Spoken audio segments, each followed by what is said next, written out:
Hi, കഴിഞ്ഞ വീഡിയോയിൽ ഞാൻ ഒരു ബീച്ചിൽ പോയതായിട്ട് കാണിച്ചിട്ടുണ്ടായിരുന്നു. അതിന്റെ രണ്ടാം പാർട്ടാണ്. നമ്മൾ ആ ബീച്ചൊക്കെ കഴിഞ്ഞ് നേരെ പോയത് പാമ്പം പാലമാണ്.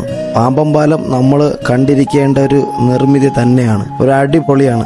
നല്ലൊരു വ്യൂവും കാണാം. കടലിൽ കിടക്കുന്ന ബോട്ടുകളും എല്ലാം ഒരു പ്രത്യേക ഒരു വൈബ് തന്നെയാണ്.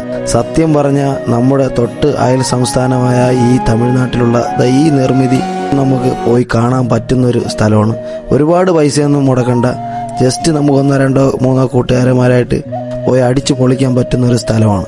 നല്ലൊരു വ്യൂ ആണ്. നേരെ അവിടെ നിന്ന് നമ്മുടെ APJ അബ്ദുൽ കലാം അടക്കപ്പെട്ടിരിക്കുന്ന അവിടെ പോയി അകത്ത് ക്യാമറയോ ഫോണോ മൊബൈലോ ഒന്നും കൊണ്ടുപോകാൻ പറ്റില്ല. എന്നാലും അകത്ത് പോയി മുഴുവൻ ഫോട്ടോസൊക്കെ കണ്ടു. അവിടെ നേരെ പോയത് ധനുഷ്കോടിയിലാണ്. ധനുഷ്കോടിയിൽ നല്ല വിശന്നിട്ടാണ് പോയത്. ഒരു 3 മണിയോടുകൂടി നമ്മൾ അവിടെ എത്തി. പിന്നെ അവിടെ പോയിട്ട് വേറെ ഒന്നും തിരിഞ്ഞു നോക്കില്ല. കണ്ട ഒരു കടയിൽ കയറി നല്ല ഫുഡ് അടിച്ചു. തീർച്ചയായിട്ടും ഇവിടെ പോകുന്നവർ ഈ മീന് നല്ലൊരു എക്സ്പീരിയൻസ് കൂടെയാണ്. സെറ്റാണ്. ഇതാണ് മീൻ. ഈ സാധനം മീന് അവിടെ പോയിട്ട് കഴിക്കാത്തവര് വൻ നഷ്ടമാണ്. പിന്നെ അവിടെ നിന്ന് നേരെ അവിടെ നിന്ന് ഇറങ്ങി അവിടുത്തെ തൊട്ടടുത്തുള്ള ലൈറ്റ് ഹൗസിൽ കയറി. ലൈറ്റ് ഹൗസിലെ എൻട്രി വെറും 10 രൂപയുള്ളൂ.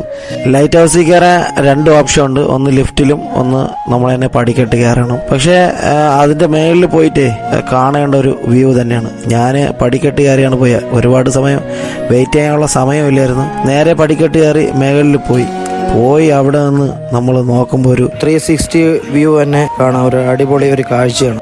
പോയിട്ട് നമ്മൾ അവിടെ കയറാതെ പോയ വലിയ നഷ്ടമാണ്. എന്തായാലും വലിയ ക്യൂ ആണെന്ന് പറഞ്ഞ് കയറാതിരിക്കാതെ ഇതിൻ്റെ മുകളിൽ കയറണം.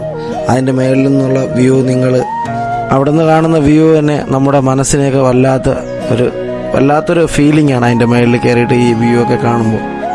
പിന്നെ അവിടെ നിന്ന് ഇറങ്ങി നേരെ തൊട്ടടുത്തുള്ളൊരു ചെറിയൊരു മറ്റേ ബോട്ട് ചട്ടിയിലാണ്.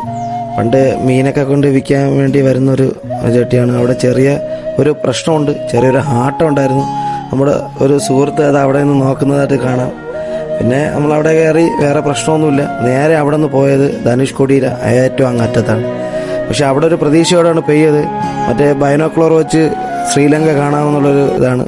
അവിടെ 20 രൂപയാണ് ഞാൻ മുമ്പേ പോയപ്പോൾ കാണാമെന്നുള്ളത്. അവിടെ തിരക്കിയപ്പോൾ ഇന്ന് വെയിലില്ലാത്തതുകൊണ്ട് ആൾ വന്നില്ലെന്നാണ് പറഞ്ഞത്. പക്ഷെ അതൊരു വലിയ നഷ്ടം തന്നെയായിരുന്നു.